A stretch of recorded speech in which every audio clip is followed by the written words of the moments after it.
Hello, and once more, welcome back to the cellar. This is a December update, just looking at where we are in general. I'm going to be doing this as a multi-part one, as, otherwise this is going to be a bit too long.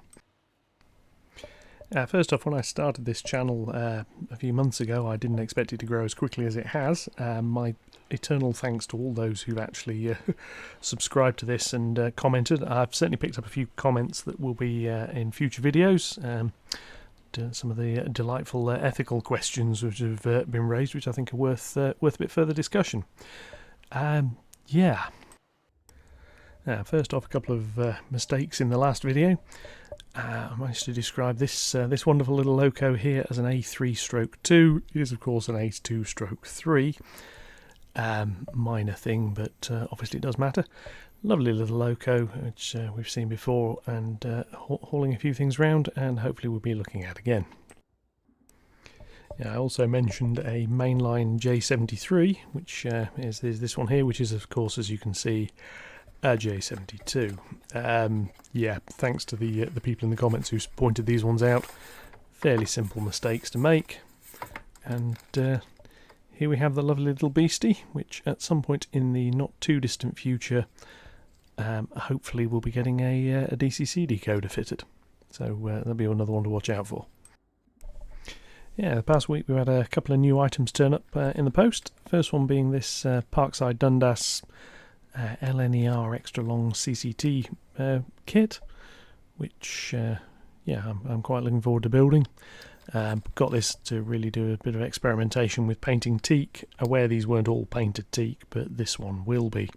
So there'll be a video on this one shortly. Then we have another eBay find. Came in at the right price. They're a little bit oddball. This is a rake of coaches. These were very accurately described. I picked them up because they were about 24 quid delivered.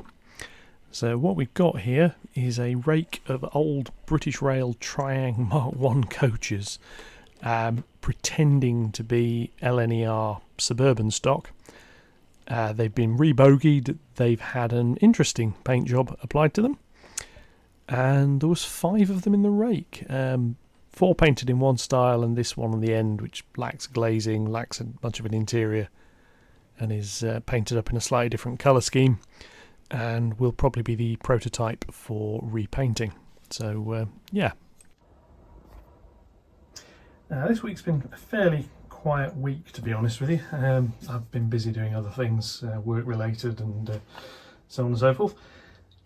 All that's really happened, this little connector block at the end is now populated on that board. This board here, it's got a 6-way because I ran out of 4-ways, or I thought I did. Subsequently found one, of course. That one and that one. This is the 5-volt power line, which is going to eventually, currently it's plugged in via that little wall wart down there. Eventually it's going to gain itself a proper power box, which will sort of go on the wall alongside that one. This is the thing that provides the power for the servos and the relays. So, fairly boring job, but one that needed doing. So I'm trying to find a simple way. You can see potentially over here. So as you see, the connectors in there. It's using the spare terminal I had. It's a bit dark on that one, but using the spare terminal to add another line to it. There's the original dummy controller, which is doing this wire here. I've still got to run this round onto these 3 boards here. What we've got is over here we've got the white wire, which is the DC 15 volt. Comes out of the box into this board through that connector block, runs straight across through a connector block into there. So here all 6 of the connectors are used. You can see on that one's got the white wire in it. You can see on that one as well. So what I'm going to be doing is running the 5-volt bus round the other way, and when it gets to here, it'll get some other little jumpers, probably on that junction and that junction there, just to complete that as a ring. 15 volt isn't needed anywhere else, so that's that. We've also put together these tunnel portals. Here we have one of them. This is marking, I mean, this is roughly where it's going to go. It needs a little bit of a wall, sort of adding there, just take it to the board edge. This side, it's possibly going to come across here. I'm not really decided exactly what we're doing yet. I think there's going to be a hillside here. There's going to be a road coming out, probably with a junction going there. I'll put a little fill piece in here. Possibly a couple of buildings here, then a steep embankment behind it to about this sort of height where the station's going to be. This is Metcalfe double track bridge section. What you basically get is two of these grey card sections in it, and you can either make it as a single track bridge or a double track bridge, or you can do what I've done here, which is make it two half bridges. So yeah, I've not put the road deck on yet until I decide exactly what I'm going to do, but that'll be about where that goes. The station is actually going to pinch a little bit of depth here, possibly. I'm not decided yet.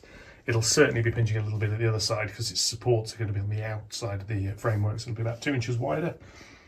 So we shall see how that goes. That's that end. And we'll wander down here, the other end portal, which is basically exactly the same. The only slight difference is this one doesn't have sort of the brick edging on the inside, the blue edging on that bit. This is the double width interior. You get a double and a single. This was the double width one, I've just cut it to fit that. It will eventually go somewhere about here, but as you can see, I've got to cut that in place. And the thinking then is that will be a roadway. Here there will be another brick wall coming up because this area here will all be raised. This will be raised up slightly, probably to about there, with I'll put some sort of blocking at the bottom of it maybe. I'm not quite sure how they're going to do that yet. Or this road may actually be a little bit further back and raised up. That's going to go over twin tracks there. There'll be a level crossing and it'll just go off to whatever gets built in that corner. That's a low piece of wood at the moment. That will be raised up. This is on a slight gradient, so that'll be level. And that'll be just some more buildings. I've not quite decided what. There'll be something there. And then obviously all of this bit here is the hidden area. So above there, if you can imagine a turntable potentially, station above all of this lot running down the end, and then here we have the reversing loops, which will eventually continue round out here and back in. There's going to be another board built into this area at some point. Yeah, that's all for the future. So that's basically been this week. Yeah, next up, continued with track testing.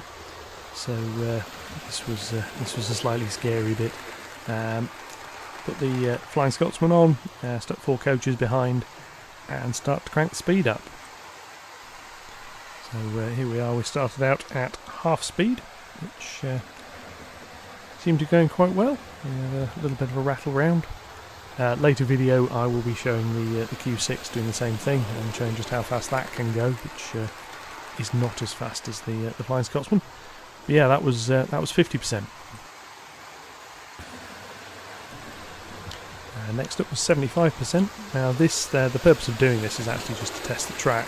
So this is testing the inner loop, looking for alignments, looking for little areas that cause derailments, anywhere that causes uncoupling. And yeah, so we go around at 75% speed. What if we go a little bit quicker? Now we've ramped up to full speed, and frankly, as far as I'm concerned, rattling around at this speed is going to be fairly rare. This does, however, show that the track works, and the Scotsman looks rather good going around with rake coaches behind. So yeah, that'll do for testing, I think, for today. So yes, as I mentioned, there'll be a further part of this where I'm going to look at a little bit more high-speed testing and a little bit more playing around and where we're going to go in the future. Watch out for that one in a few days. Until then, thank you very much for watching. If you like this, I believe there is a button that does something about that. Subscriptions always help. And comments as well. So thank you very much for your time, and I'll catch you later.